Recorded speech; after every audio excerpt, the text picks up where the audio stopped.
மாதா கி. ஆகவே இந்த மகா ராமாயணம் படிக்கும்போது கிராமத்தில் ராமாயணம் படிப்பாங்க.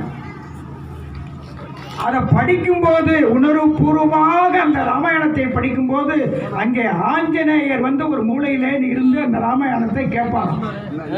இன்றைக்கு அது போல காவி கொடி எங்கெல்லாம் பறக்கிறதோ அங்கெல்லாம் ஒரு ஓரத்திலே நின்று காவி கொடியை தூக்கி பிடிக்கின்ற ஊனத்தை துச்சமாக தூக்கி எறிந்துவிட்டு தமிழ்நாடு முழுவதும் வள வருகின்ற என் தம்பி இளையராஜா, திருவாளனை இளையராஜா அவர்கள் பேசுவார்கள்.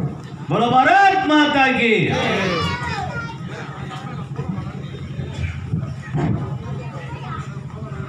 जय श्री राम.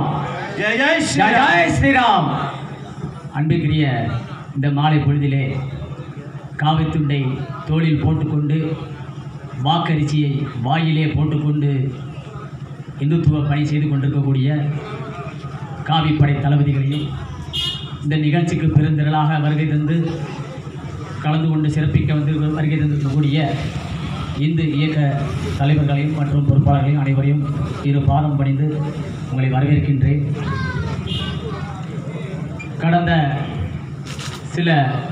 சிலன்னு சொல்ல முடியாது, பல 27 ஆண்டுகளுக்கு முன்பாக இஸ்லாமிய பயங்கரவாதி அபுபக்கர் சித்திக் என்ற ஒரு வெளிநாட்டில் இருந்து பிழைக்க வந்த நாய் இந்த நாட்டிலே அமைதியாக வாழ்ந்து கொண்டிருக்கக்கூடிய முஸ்லிமும் இந்துக்களும் தொப்புள் கொடி ஒருவர்களாக இருந்து கொண்டிருக்கக்கூடிய இந்த தமிழகத்திலே மிகப்பெரிய ஒரு தமிழகத்தின் இந்த ஒழுங்கை கெடுக்க வேண்டும் என்று சில பயங்கரவாதிகள் திட்டமிட்டு மிகப்பெரிய ஒரு படுகொலை செய்திருக்கின்றார்கள்.